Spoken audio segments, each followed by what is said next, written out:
प्यारे दोस्तों, good morning.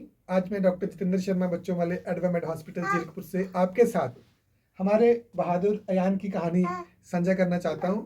कैसे बहादुर अयान ने बेड के गिरने के बाद सारी मुसीबतों को पार करके आज एक हैप्पी चाइल्ड के तौर पे विजिट करा। I am very proud of you Ayaan, well done, well done. उनके पिताजी अजय जी आपको बताएंगे कि कैसे ये हुआ। ये 6 मंथ का था और 6 मंथ के बाद लास्ट जुलाई के लास्ट मंथ में 28 तारीख को ये बेड से गिर गया।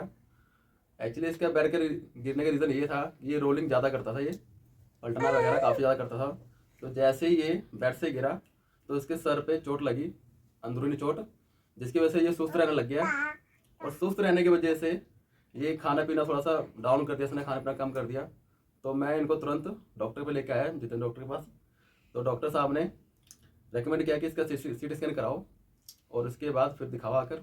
तो जब इसका सीटी कराया तो डॉक्टर साहब ने कहा कि इसको पीजीआई ले जाओ, इनका जो भी होगा सारा ऑपरेशन तो टोटल पीजीआई में होगा टोटल। तो उसके बाद 3 दिन ये वहाँ पर एडमिट था। तो उसके बाद 3 दिन में इसका ऑपरेशन हुआ और उसके बाद अब ये एकदम स्वस्थ है, बिल्कुल ओके एकदम। थैंक यू अजय जी। मुझे याद है अजय जी अपनी बीवी के साथ अपने आए यहाँ पे और बड़े परेशान दिख रहे थे और टाइमली डायग्नोसिस से हमें ये पता चला कि हमारे बच्चे को ब्रेन में इंजरी हो गई है, हेड इंजरी हो गई है उसको सिंपल बेड से गिरने के बाद।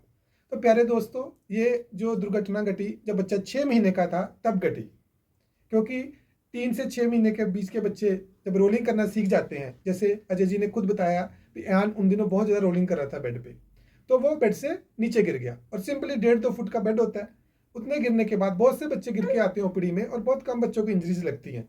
बट जब बच्चों को इंजरीज लग जाती है तो उसके बाद वो क्या क्या डेंजरस साइन होते हैं उनमें। नंबर 1, बच्चा जैसे उन्होंने बताया सुस्त रहने लग गया। सिंपल सुस्ती भी बच्चे के ब्रेन की इंजरी का हो सकता है, उसके ब्रेन के अंदर ब्लीड हुआ हो। सेकंड पॉइंट, बच्चा जैसे कई बार वॉमिट कर देता है।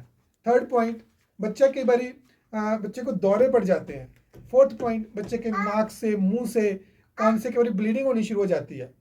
और इससे भी एक और पॉइंट बच्चे में देखने को मिलता है कि बच्चा इनकंसोलेबल, इतना रोता है भी चुप कराने से भी चुप नहीं होता। तो ऐसी स्थिति में जब ये डेंजर साइन आप बच्चे में पाएं तो आप तुरंत उसको डॉक्टर के पास लेके आएं। अब आपका बच्चा 4-5 महीने का हो, आप अपनी मैट्रेसेस वगैरह ज़मीन पे लगाएं, फ्लोर पे, उसके ऊपर अपना दरी बिछाएं, गद्दे बिछाएं और गद्दा बिछाने के बाद सारा दिन बच्चे को वहाँ खेलने की स्पेस मिलेगी। टॉयज़ भी वहीं रखें, बेड उठा ही सकते हैं आप कोई अगले 1-1.5 साल के लिए। इससे बच्चे की डेवलपमेंट भी बेटर होएगी। तो प्यारे दोस्तों, ये केवल जानलेवा भी सिद्ध होता है। जैसे यान फिर पीजीआई में गया, उसका ऑपरेट हुआ, कितना बड़ा ब्रेन पे यहाँ पे हेड के स्कैल के ऊपर स्कार आया, बच्चे को वेंटिलेट करना पड़ता है, आईसीयू में रखना पड़ता है। ये सब चीज़ें कितना टफ टाइम रहता होगा माँ बाप और बच्चे के लिए वो सब। आज अयान आपके सामने 10 मंथ का हो गया, प्ले कर रहा है, हैप्पी है, खुश है। पेरेंट्स भी अपने बच्चे को लेकर ज़्यादा अलर्ट हो गए हैं। और इसके बाद और भी कई तरह के एक्सीडेंट्स मुझे हमें देखने को मिलते हैं, पर आज के एक्सीडेंट प्रिवेंशन सीरीज का ये फर्स्ट एपिसोड है जो मैंने आपको अयान और उसके फादर अजय की जुबानी से सुनाया। मैं आशा करता हूँ इस सब को देख के आप कम से कम अपने बच्चे को बेड से गिरने तो बचा ही लेंगे। और सर्दियों में बच्चे को बीच सुलाया करो, ये नहीं बच्चे को साइड में सुला दिया।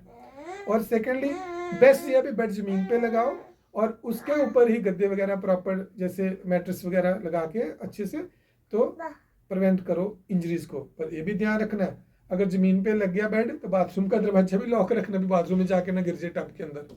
कोई आपने सर्दियां हैं हीटर वगैरह चलाया उसको ना पकड़ ले। आने वाली सीरीज में आपको और भी गाइड करा जाएगा। Thank you Ajay ji, thank you very much. Thank you dear Ayaan, thank you.